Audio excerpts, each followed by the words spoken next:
Hello, my name's Simon Moore and I'm the CTO of Puku Limited, and I'm going to share with you our latest iteration of our solution for BP. Now there are notes to the left and I'm not going to read all those. I'll leave you to stop the video and have a look at it at your leisure. Now we're proposing a helical jam, which is a pretty simple deal. Let me explain what it is. You make a spring too big, so it doesn't actually fit the pipe. Then you wind it and you make it smaller, so it does fit the pipe. Then you take it down to the seabed and you put it in the pipe. Now you do that in this case by having everything hollow and a very heavy weight. And the role of the ROVs is simply to nudge it and to give a good view of what's going on. Just sort of lining it up, that's what they're doing. So once it's in there, what you do is you pull a pin or release detail. ROVs do that. And then it's a spring form, it's a helical form, and it'll want to unwind. It'll want to change back to where it was originally. So if it's been wound smaller, it'll unwind, get bigger, and jam against whatever's there. And in this case, it's the inside surface of an oil pipe. Now, additionally, you can actually make it stronger. I won't go into that at the moment.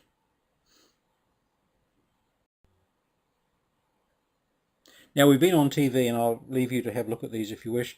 They have quite a good. The TV program was quite a good summary, and there's a way to find it there on YouTube down below. And indeed, we've had a bit of fun with just testing the power of a slinky, trying to tow a tree with a car, and having a tug of war with a couple of cars.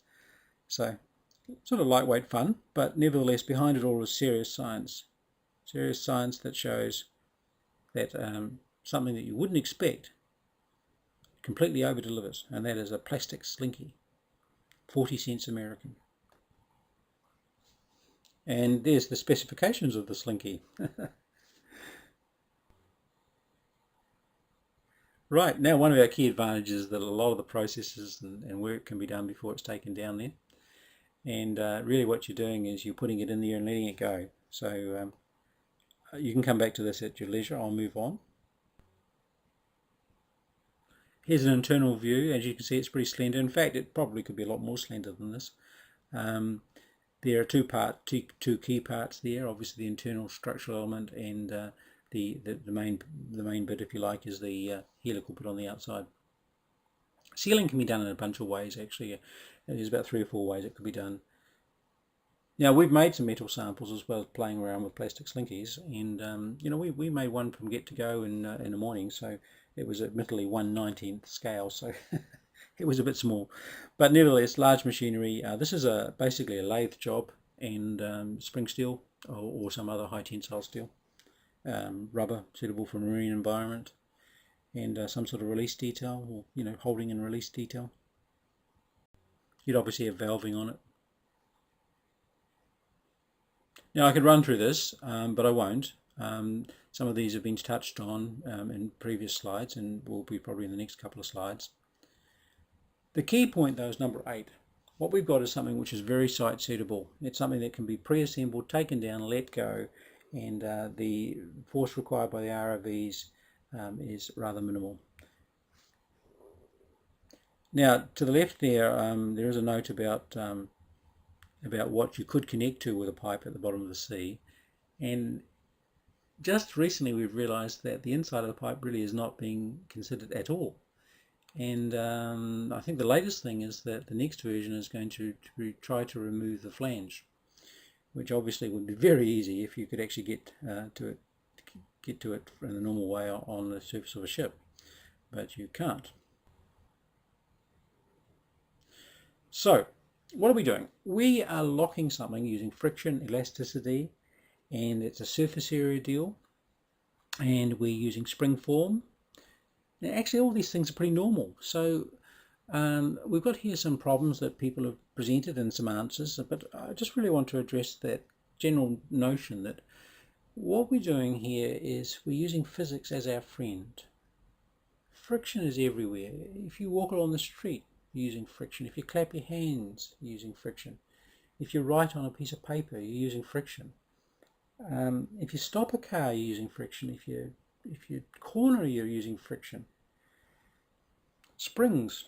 they're in pens, they're in beds, they're in cars, they're in trains. A paperclip is a type of spring.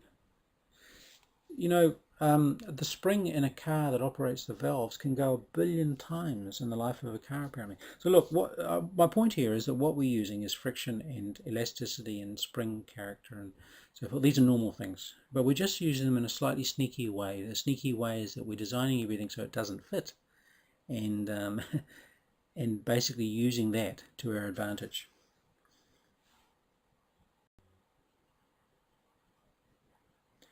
Now, I hesitated about putting the slide in, but I think it needs to be said.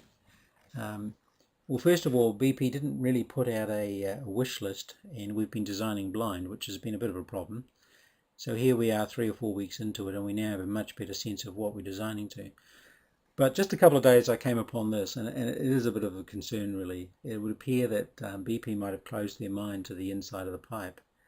Now, it doesn't obviously say anything about helical form in there, but nevertheless, that insertion of balloons, bladders, stents, or plugs into the riser is not possible, not feasible. That is clearly not true. And I would invite BP to have an open mind here. You know, as a person who works in design and technology all the time, one of the things that's very clear to me is that the solution is obvious once you've thought of it. And it's not obvious beforehand. So, yep, please. I would invite you to have a really good look at helical jam technology. Now, we've done a bit of a comical calculation on the side here, but it does suggest that something's going on. We know that the helical slinky can support about 1/4 of a tonne. In fact, you know, it does that pretty easily. It doesn't do 2 tonne as we tried, but nevertheless, the tiny little section that it is and the cheap plastic that it is can do 1/4 of a tonne. And if you do a bit of scaling on this, because a helical jam assembly is basically a surface area deal, so it's a straight linear relationship. And if you do a bit of scaling and also a bit of scaling on the material, even if you don't improve the design, it would appear that a helical jam assembly in the scale that is needed for the BP pipe can support a load of 2,000 tonne. So I think we can do it. Right, well that's it. I'm Simon Moore, and Dan and I would be delighted to have a chat.